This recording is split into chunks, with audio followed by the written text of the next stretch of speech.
So ever since I built my spoon mule, I've started to hone my tools while sitting on the spoon mule. I don't want to get up, and I just started using this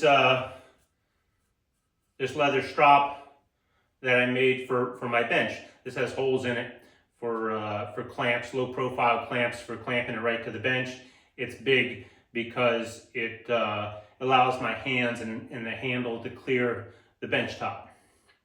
But now that I'm working primarily off the spoon mule, every time I want to hone my tools, I don't want to have to get up. So I just started bracing it. So this device down here is just a platform for working the gouge for hollowing the spoon. I just use a quick clamp to clamp it down to the platform. But that proved, or conveniently, was in such a location where I can brace this this leather strop so I can hone my tools just like I would do on a workbench, and it gives me a great view of the tool as I work it. Now, after making this leather strop, I got this tool. This is just a narrower draw knife, and I really like it, but it's too wide. I can't hone it with this particular strop. And then I was thinking about it. It's like, well, wouldn't it be convenient if I had one that had a cove in it? So you know, we kind of hit the trifecta here, if you will. We have a wider edge for honing a wider tool. In this particular one, you can do the whole edge at once just by, you know, skewing the tool a little bit.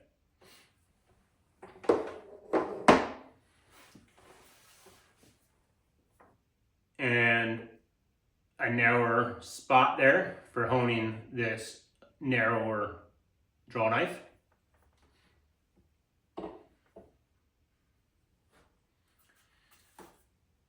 And this cove, so I can hone gouges, or a hook knife.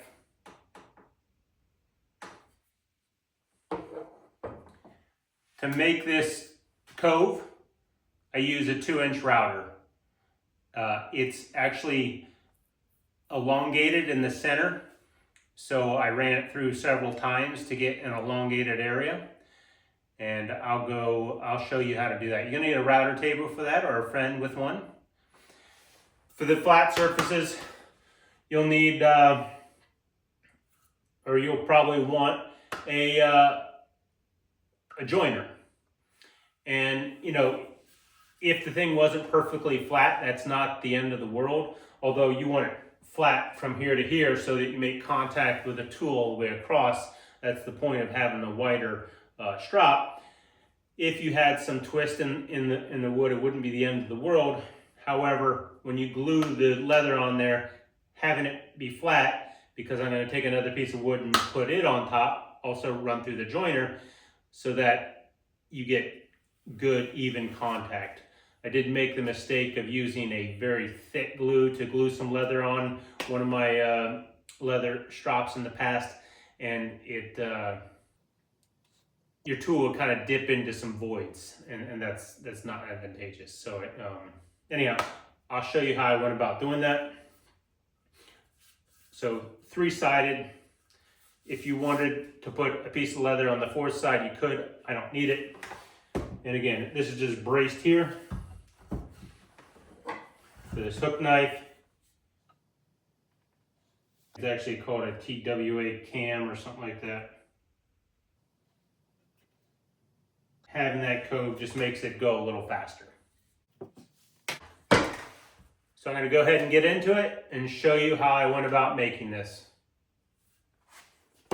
The edge of this piece of wood is a piece of wood that I'm going to put the cove into. I've already cut a piece that it's about the same width.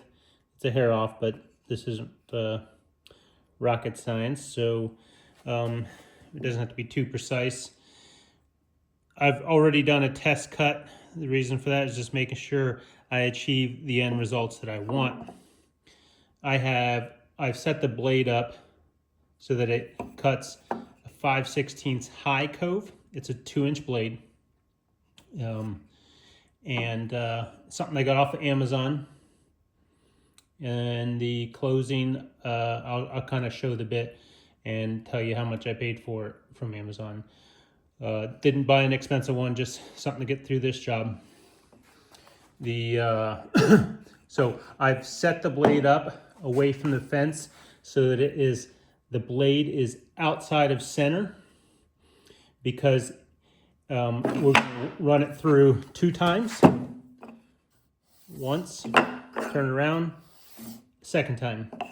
That's going to give us, the center will be slightly flat. I'll try to create somewhat of a cove there, but that gives me the widest range of versatility with this cove. So, like I said, did the test run. You have a little bit of a drop down there in the center, so I'm going to run it through 2 times, move the fence to center, run it through 1 more time, and then I'll show you how I kind of finish off the bottom. As you see, this is a second strop that I'm working on here. The dimensions of it are 2.5 by 4 3/8 by 16 3/8. There's no magic number here.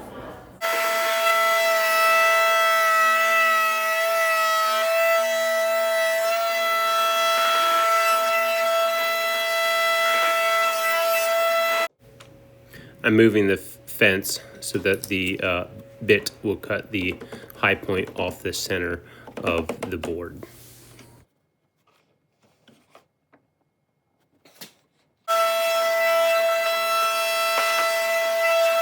Also knocking the high point off the test piece. You'll see why in a second.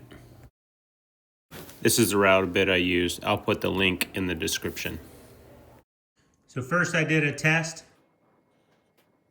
by sanding.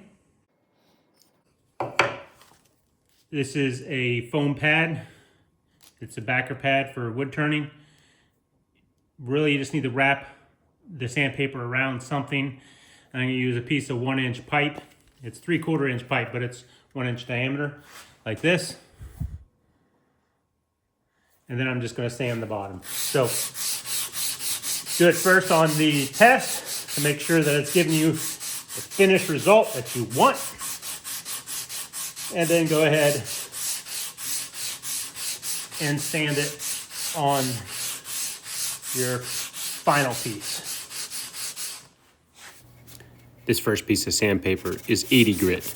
I did also sand with 120 to wrap things up. Probably not necessary, but that's what I did.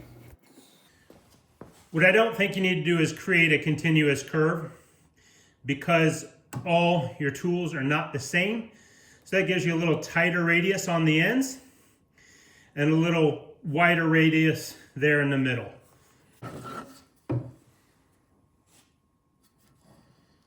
Finished result. This spray adhesive is old. That's why it's not spraying very well. Most of the spraying was done off camera. Now that you're done spraying, wait about a minute. Follow the instructions in the back of the can. As you see, I'm folding the leather so the bottom of the leather, or the center, makes contact with the wood first. And then I'm going to use a small PVC elbow to press the leather into the wood. The glue is a contact cement type glue, so it's semi-dry. And we're just going to press every last bit of it into place. You'll see that this block of wood is all taped up. That's because when you're spraying that cement, you don't want it to get all over the place. So tape it off so that you can peel it when you're done. So you got a piece of 2-inch PVC as backer, and it's going to run this razor blade along that edge and trim this off. Just want something to cut against.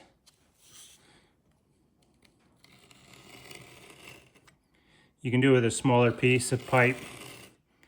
Just roll it toward the front so it's supporting the cut.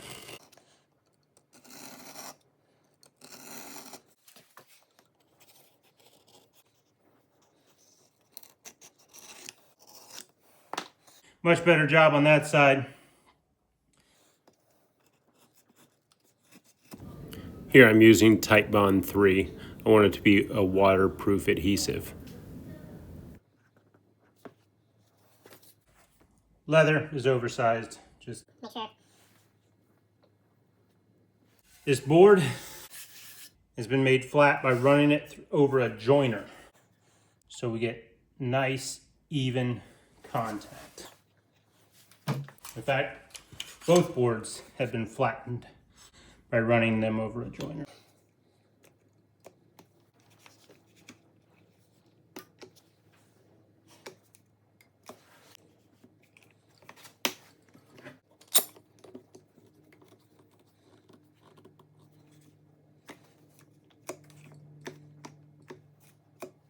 Take a chisel, just clean up all that excess glue. You can do some cleanup after we're done, but the bulk of it we want gone now. You definitely don't want it on any other pieces of leather.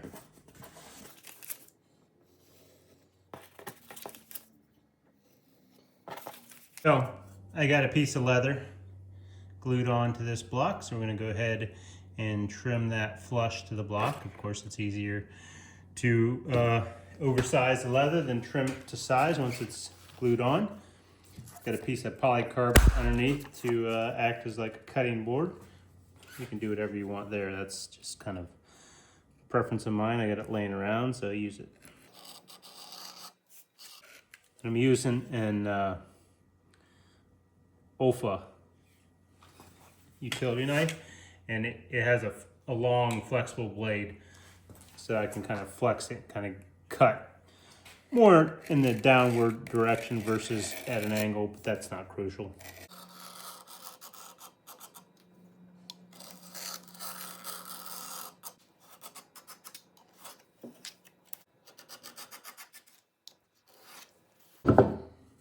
There it is. I hope you enjoyed today's video on how to make this leather strop. If you enjoyed it, please like and subscribe. I hope to catch you on the next one.